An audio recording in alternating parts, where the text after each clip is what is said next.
వాళ్ళైనా ప్రజల గురించి ఆలోచిస్తే మంచి జరుగుతాయండి. బాబురావు గారు ఈ రోజు అప్డేట్ చూసుకుంటే అఖండ గోదావరి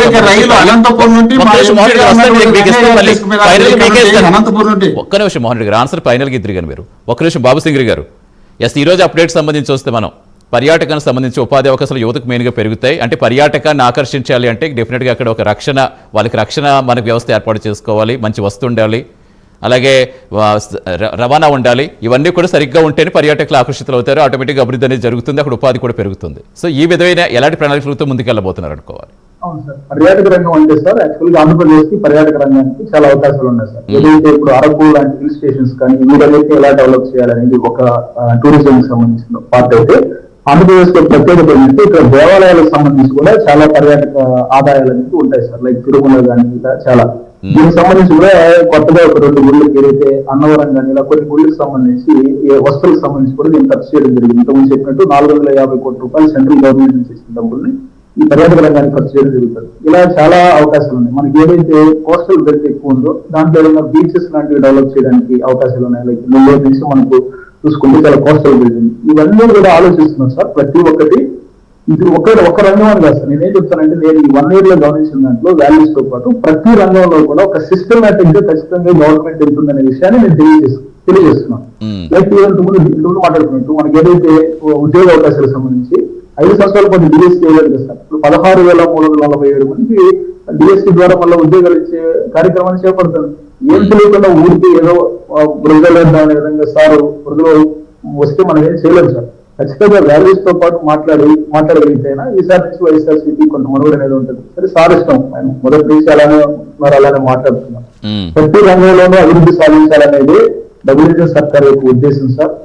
ఆ ప్రకారంగానే చంద్రబాబు నాయుడు గారు కానీ పవన్ కళ్యాణ్ గారు కానీ మోడీ గారు కానీ అదే ఉద్దేశంలో ఉన్నారనేది వాస్తవం.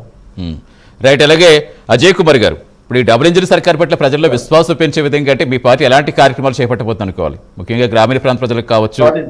ఎస్ సార్, ఈ డబుల్ ఇంజిన్ సర్కార్ మూలాన ఈ సంవత్సర పరిపాలనా సమయంలో రాష్ట్రానికి జరిగిన మేళ్లు, అమరావతికి నిధులు, పోలవరానికి నిధులు, విశాఖ రైల్వే జోన్, ఆ విశాఖ ఉక్కును కాపాడుకోవడానికి నిధులు, అదే విధంగా జాతీయ రహదారులు, వీటన్నిటి మూలన ఆంధ్రప్రదేశ్ అభివృద్ధి చెందుతుందా చెందదనేది వైసీపీ ఆలోచించుకోవాలి.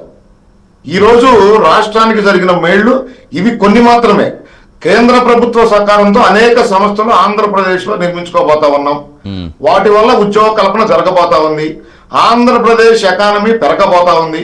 దాని మూలాన ఇంకా ఎక్కువగా ఆంధ్రప్రదేశ్ ప్రజలకు సంక్షేమం అందించేదానికి కూటమి ప్రభుత్వం పనిచేస్తా ఉంది. ఇది వీళ్ళ కళ్ళ కనపడకపోవటం మన దురదృష్టం. ఆంధ్రప్రదేశ్ కూటమి ప్రభుత్వం డబుల్ ఇంజిన్ సర్కార్, దానికి పవన్ కళ్యాణ్ గారు చెప్పిన దానికి తూచా తప్పకుండా నరేంద్ర మోడీ గారు కానీ, నారా చంద్రబాబు నాయుడు గారు కానీ, పవన్ కళ్యాణ్ గారు కానీ, నారా లోకేష్ గారు కానీ వీటన్నిటికీ బాధ్యులై పనిచేస్తా ఉన్నారు. రాష్ట్రాన్ని అభివృద్ధి చేసే దిశగా మాత్రమే ఈ కూటమి ప్రభుత్వం పనిచేస్తా ఉందని చెప్పి తెలియజేస్తా ఉన్నారు. రైట్. మోహన్ రెడ్డి గారు, ఇప్పుడు మీరేం చెప్తారు? ఇప్పుడు సమన్వయ లోపం అనేది ఇప్పుడు కేంద్రంలో ఏ పార్టీ అధికారంలో, రాష్ట్రంలో ఏ పార్టీ ఉన్నా రాష్ట్రానికి సంబంధించి కేంద్రాలకు బాధ్యత ఉంటుంది, డెఫినెట్గా నిధులు విడుదల చేస్తాయి. కానీ ఆ సమన్వయ లోపంతో ఈ డబుల్ ఇంజిన్ సర్కార్ లేని రాష్ట్రాల అభివృద్ధి కుంటుపడుతోందా? ప్రత్యామ్నాయ విధానాలు అంటే మీరేం చెప్తారు? వేరే రాష్ట్రాల పరిస్థితి ఏమో తెలియదు కానీ ఆంధ్రప్రదేశ్ వరకు వచ్చినప్పుడు జగన్మోహన్ రెడ్డి గారు ముఖ్యమంత్రిగా ఉన్నప్పుడు నరేంద్ర మోడీ గారి సమక్షంలోనే మీటింగ్లోనే అనేక సార్లు మాట్లాడడం జరిగింది. మాకు రాష్ట్ర ప్రయోజనాలు తప్ప మీ ప్రయోజనాలు ఇంపార్టెంట్ కాదు, మాకు రాష్ట్రానికి సంబంధించినటువంటి ప్రయోజనాలతోనే మీతో క్లోజ్ గా ఉన్నాం తప్ప మీ పార్టీకి మాకు ఎలాంటి సంబంధం లేదని విశాఖపట్నం మీటింగ్ లో, బహిరంగ సభలో లక్షలాది మంది మీటింగ్ లోనే జగన్మోహన్ రెడ్డి గారు చెప్పడం జరిగింది. ఆంధ్రప్రదేశ్ సంబంధించి జగన్మోహన్ రెడ్డి గారు ఉన్నప్పుడు అనేకమైనటువంటి కేంద్రం నుంచి వచ్చినటువంటి పనులు జరిగిన సందర్భాలు ఉన్నాయి. వాళ్ళు దాన్ని పట్టుకొని ఏదో వీళ్ళు వచ్చిన తర్వాత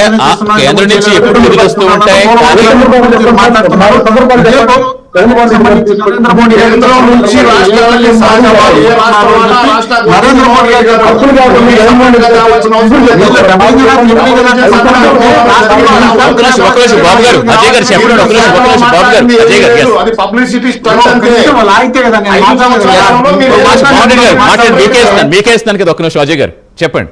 ఇప్పుడు అప్పుడు కూడా కేంద్రం నిధులు ఇచ్చింది కానీ నిధులు పక్కదారి పట్టించారనేది కదా ప్రధాన ఆరోపణ మీ మీద అప్పట్లో. మా మీద ఎవరు ఆరోపణ చేయలేదే, ఆ. వీళ్ళు ఆరోపణ చేసింటారా? ఎవరు నరేంద్ర మోడీ గారు చెప్పినారు అడగండి ఒకసారి. ఆ. మా మీద ఎప్పుడు ఆరోపణ ఏ పథకానికి సంబంధించి నిధులు వచ్చాయో? వీళ్ళు క్రియేట్ చేసుకొని వీళ్ళు విధంగా మాట్లాడడానికి ప్రయత్నం చేస్తున్నారు తప్ప మాట్లాడిందే తప్ప వీళ్ళేం లేదు. రెండోది ఇప్పుడు వీళ్ళు చెప్తున్నారు అంటే ఈ రాష్ట్రంలో మేము వచ్చిన తర్వాత ఏదో పెద్దగా చేస్తున్నామని. ఒక్క నిమిషం, సరే ఫైనల్ గా ఏం చెప్తారు? ఒక నిమిషం టైం అవుతుంది. మోహన్ రెడ్డి గారు ఫైనల్ గా ఏం చెప్తారు చెప్పండి. వీళ్ళు రాష్ట్రం బాగుపడాలంటే ముందు రాష్ట్రం శాంతి భద్రతలు బాగుండాలి కదా. ఆ.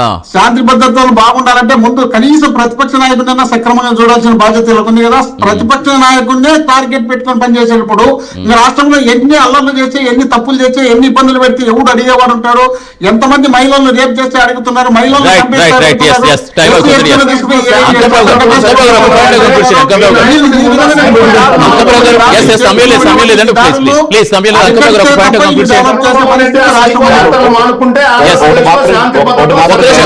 టైం అవుతుంది, తర్వాత అంకమ్రావు గారు ఒక పాయింట్ కంప్లీట్ చేయండి. సమయం అవుతుంది. ఇప్పుడు ఒకటి మాత్రం గ్యారంటీ అండి. ఆ. ఈ రోజు ఎవరు ఒప్పుకున్నా ఒప్పుకోకపోయినా 2014 నుంచి 2019 వరకు ఆంధ్ర రాష్ట్రంలో 5,13,000 మందికి ఉద్యోగ కల్పన జరిగిందని నేను మీరో చెప్పలేదు, లేకపోతే మోహన్ రెడ్డి గారు చెప్పలేదు. రైట్. దివంగత గౌతమ్ రెడ్డి గారు, దివంగత పరిశ్రమల శాఖ మంత్రి గారు స్వయంగా శాసనసభలో చెప్పారు. Yes. అవి రికార్డులో ఉంటాయి. మీరు రైట్ అండి. థ్యాంక్ యూ బాబు సింగ్ గారు, థ్యాంక్ యూ అంకమ్రావు గారు, థ్యాంక్ యూ అజయ్ కుమార్ గారు, థ్యాంక్ యూ మోహన్ రెడ్డి గారు, డిబేట్ లో పాల్గొని థ్యాంక్ యూ సో మచ్ అండి.